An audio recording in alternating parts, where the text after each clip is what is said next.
అంతర్జాతీయ మహిళా దినోత్సవం అనేది వచ్చిందంటేనే ఎందుకు వచ్చింది?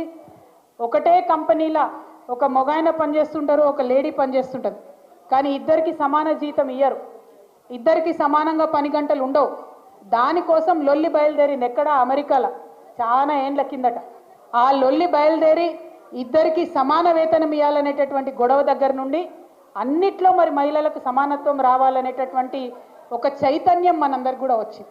అది డబ్బు విషయం కావచ్చు, గౌరవ విషయం కావచ్చు, కుటుంబంలో ఒక చిన్న నిర్ణయం తీసుకోవాలనుకోండి. ఫర్ ఎగ్జాంపుల్, చాలామంది ఆడబిడ్డలు నాకు తెలుసు, చాలామంది ఆడబిడ్డలు బాధపడుతూ ఉంటారు. దేనికోసం?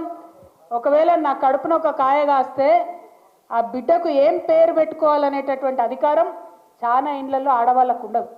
ఎవరు పెడతారు? భర్త పెడతాడు, లేకపోతే అత్తమామ పెడతారు, లేకపోతే ఇంకొకరు పెడతారు. అంటే శరీరం నాది, బిడ్డ నాది, నిర్ణయం మాత్రం నాది కాదు అనేటటువంటి బాధ చాలా మంది ఆడబిడ్డలకు కూడా ఉంటుంది. దీని మీద ఇక్కడనే కాదు, మన భారతదేశంలో, మన తెలంగాణలో అనుకోవద్దు మీరు, ప్రపంచవ్యాప్తంగా కూడా ఇదే పరిస్థితి. ప్రపంచవ్యాప్తంగా మన భారతదేశం కన్నా ఒక 100 ఏండ్లు ముంగటికి అమెరికా ఉంటుందని అనుకుంటాం మనం. అమెరికాలో కూడా అదే పరిస్థితి. శరీరం నాది, బిడ్డ నాది, పేరు పెట్టే అధికారం మాత్రం నాది కాదు. ఈ చర్చ అంతటా జరుగుతున్నది, ఇక్కడనే కాదు. అదేవిధంగా హక్కుల కోసం నా బిడ్డను ఏ స్కూల్లో వేయాలి, నిర్ణయం నాకు ఉండదు. నా బిడ్డను ఎవరికి ఇచ్చి పెళ్లి చేయాలి, నిర్ణయం నాది ఉండదు. ఇట్లా అనేక రకాలుగా నిర్ణయాలలో మహిళలు వెనకబడి ఉన్నారు. సో సమాన హక్కు కావాలంటే సమాన వేతనమే కాదు, సమాన గౌరవం, సమాన నిర్ణయాధికారం ఉన్నప్పుడే సంపూర్ణంగా మహిళా సాధికారిత సాధించినట్టు అనేటటువంటి విషయాన్ని మనందరం ఆలోచన చేయాలి. నిజంగా మన తెలంగాణ మనం ఒక అడుగు ముంగట్నే ఉన్నాం ప్రపంచం కన్నా. ఎందుకంటే మనకు మొదటి నుంచి ఇప్పటి వరకు వీర నారీమణులు అనేక మంది మన తెలంగాణ నుంచి పుట్టిన వాళ్ళు ఉన్నారు. అది మన చిట్యాల ఐలమ్మ కావచ్చు, మన రాణి రుద్రమదేవి కావచ్చు, ఒకరు కాదు, ఇద్దరు కాదు, అనేక మంది మహిళలు, గొప్ప గొప్ప మహిళలు తెలంగాణ గడ్డ మీద పుట్టిండ్రు. పేద ఇంట్లో పుట్టినమా, పెద్ద ఇంట్లో పుట్టినమా, రాణివాసంలో పుట్టినమా, ఇంకో దగ్గర పుట్టినమా అని కాదు. మహిళలందరం కూడా మనది ఒకటే కులం. ఒక్కసారి గుండెల మీద చేసుకొని ఆలోచించాలి.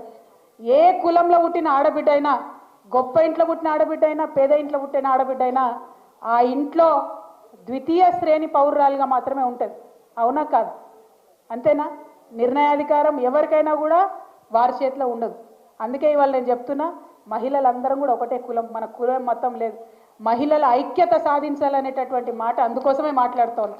మహిళలందరం ఒకటే దగ్గర ఉండి గట్టిగా వచ్చి కొట్లాడితేనే సాధ్యమవుతుంది. అది శ్రామిక వర్గానికి సంబంధించినటువంటి మహిళలు కావచ్చు, అనేకమైనటువంటి ఉన్నత వర్గాల్లో ఉన్నటువంటి మహిళలు కావచ్చు, సాఫ్ట్వేర్ ఉద్యోగాలు చేస్తున్నటువంటి ఆడపిల్లలు కావచ్చు, రాజకీయ రంగాల్లో ఉన్నటువంటి ఆడబిడ్డలు కావచ్చు, పారిశ్రామికవేత్తలుగా ఉన్నటువంటి ఆడబిడ్డలు కావచ్చు, ఎవరైనా కూడా వారి వారి ఇండ్లలో మరి ద్వితీయ శ్రేణి పౌరులుగా ఉన్నారనేటటువంటి వాదన ఒక్క తెలంగాణలో కాదు, ప్రపంచం అంతటా కూడా అదే వాదన ఉన్నది. ఆ వాదన ఎప్పుడైతే విడిపోతుందో, ఎప్పుడైతే నిర్ణయాధికారం ఆడబిడ్డదవుతుందో, అప్పుడే ప్రపంచం ముందుకెళ్లే ఆస్కారం ఉంటుంది. ఇవాళనే ఏదో మాట్లాడుతూ ఉంటే ఒక సోదరి చెప్తా ఉండే, భారతదేశం ముందుకు పోవాలి, భారతదేశం ఎదగాలి అని అంటే ఎట్లా ఎదుగుతుంది? ఇవాళ ప్రపంచవ్యాప్తంగా పనిచేసే వాళ్ళ సంఖ్య చూసుకుంటే, అమెరికాలో చూసుకుంటే దాదాపు 40% మంది ఆడపిల్లలు ఉద్యోగాలలో ఉన్నారు, 40% మంది ఆడవాళ్ళు రాజకీయాలలో ముంగట ఉన్నారు. కానీ ఇండియాలో చూసుకుంటే ఆ శాతం 17% కన్నా తక్కువ ఉన్నది. అంటే భారతదేశంలో కనుక 50% మంది మహిళలను మనం బయటకు తీసుకొస్తే 5 లక్షల కోట్ల పైచిలకు జీడిపికి మనం ఆదాయం ఇవ్వగలుగుతాం. కానీ ఎక్కడున్నాయి వసతులు? ఎక్కడున్నాయి? ఇలా పని చేస్తున్నటువంటి ఆడవాళ్ళు ఒకసారి ఆలోచించాలి. మనం కంపెనీకి పోతాం, పని చేస్తాం పొద్దున నుండి సాయంత్రం వరకు. ఒక బాత్రూమ్ ఉంటుందా? ఒక చేంజింగ్ రూమ్ ఉంటుందా?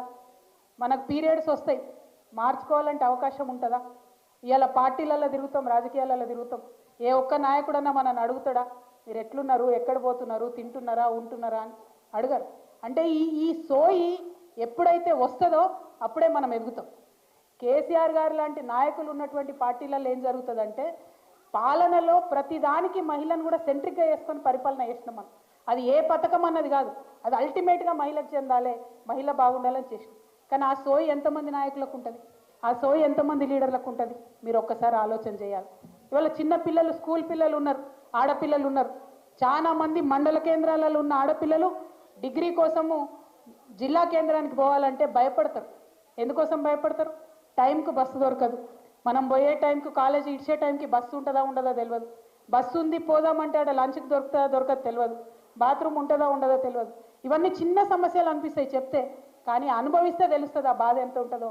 ఆ బాధ అనుభవంలోకి మగవాళ్ళకు రాదు కాబట్టే మన కోసం బాత్రూమ్లు కట్టరు, మన కోసం మనల్ని ఆలోచన చేయరు, మన కోసం ఏం విషయం కూడా మాట్లాడరు. ఇవాళ నేను మళ్ళీ మళ్ళీ మీ అందరు చెప్తున్నా, అంతర్జాతీయ మహిళా దినోత్సవం వచ్చిందంటే ఏదో మనం కేక్ కట్ చేసుకున్నామా, ముచ్చట్లు పెట్టుకున్నామా, పోయినామా అన్నది కాదు. అది కూడా చేయాలి, సంబరాలు చేయాలి.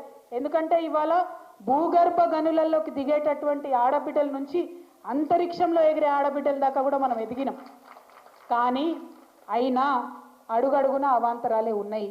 ఆ అవాంతరాలను ఎట్లా అధిగమించాలని ఆలోచన చేయాల్సినటువంటి బాధ్యత ఎవరి మీద ఉన్నది? ఇదిగో రాజకీయాలలో ఉన్న మనలాంటి వాళ్ళ మీద ఉన్నది.